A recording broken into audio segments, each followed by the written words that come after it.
comment faire au cas où on ait un petit souci et où on se bloque une main à l'intérieur du cadre d'un conibère? Bon, déjà ça va faire mal, mais il va falloir pouvoir se sortir de là. Et ouvrir, enfin comprimer les ressorts d'un conibère d'une seule main, c'est pas si facile que ça.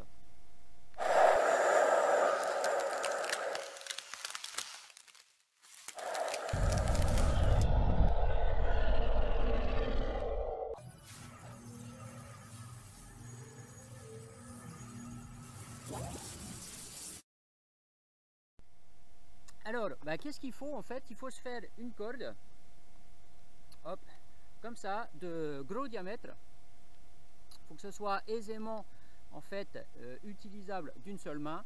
Il faut que on va prendre un morceau qui fait à peu près 2 mètres de long et on va y faire à chaque extrémité une anse qui fait une vingtaine de centimètres pour qu'on puisse y passer le pied, puisqu'on va se servir donc du pied et d'une seule main pour ouvrir ou pour comprimer les ressorts du conibère. Donc, je vais vous montrer ça, comment on fait.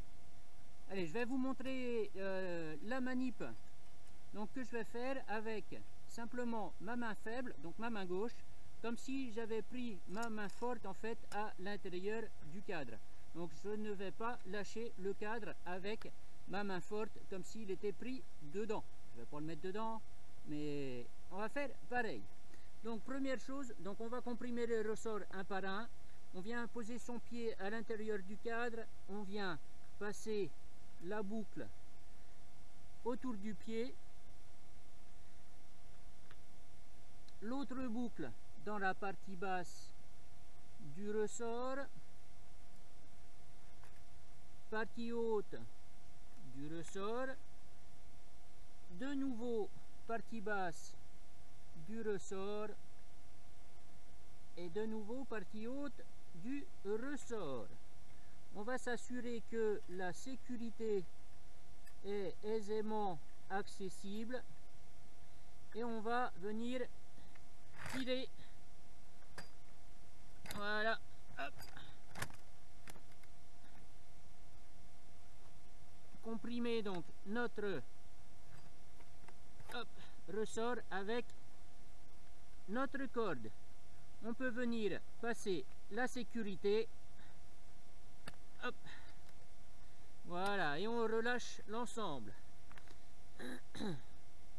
On sort notre corde,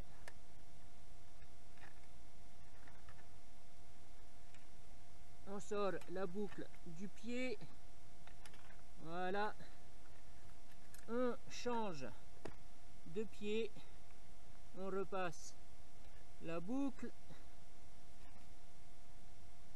autour du pied, on passe l'autre boucle dans la partie basse du ressort, dans la partie haute du ressort, de nouveau dans la partie basse du ressort, de nouveau dans la partie haute du ressort. On vient mettre notre sécurité accessible. Donc vous remarquerez en plus que je fais ça dans des conditions qui sont très difficiles. C'est pas plan, etc. Mais c'est fait exprès. Il vaut mieux s'entraîner dans des conditions difficiles et pouvoir le faire. Donc tout ça c'est en place. On tire et on vient comprimer. Hop, hop.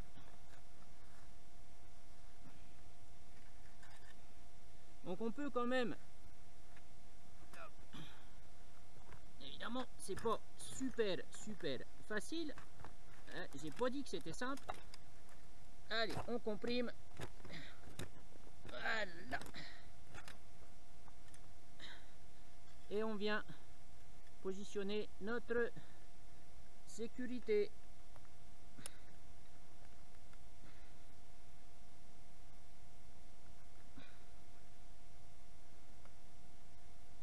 Évidemment, voilà, et maintenant on relâche nos ficelles, et maintenant que nos deux ressorts sont comprimés, on peut ouvrir le cadre et se libérer facilement.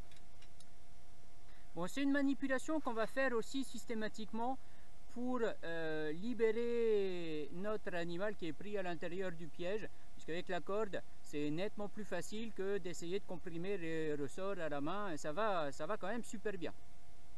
Bon, bah oui, il faut se préparer à l'éventualité qu'un jour, peut-être, en faisant une inattention un petit peu, en faisant une erreur d'inattention, qu'on se retrouve avec une main coincée dedans. Donc c'est toujours préférable de s'entraîner avec la main faible, la main qui nous sert le moins, avec laquelle c'est le moins aisé, et sur des sols qui sont absolument pas plans, ici comme sur le bord de cette hutte de castor, donc de biais avec des tons dans tous les sens, avec de la boue.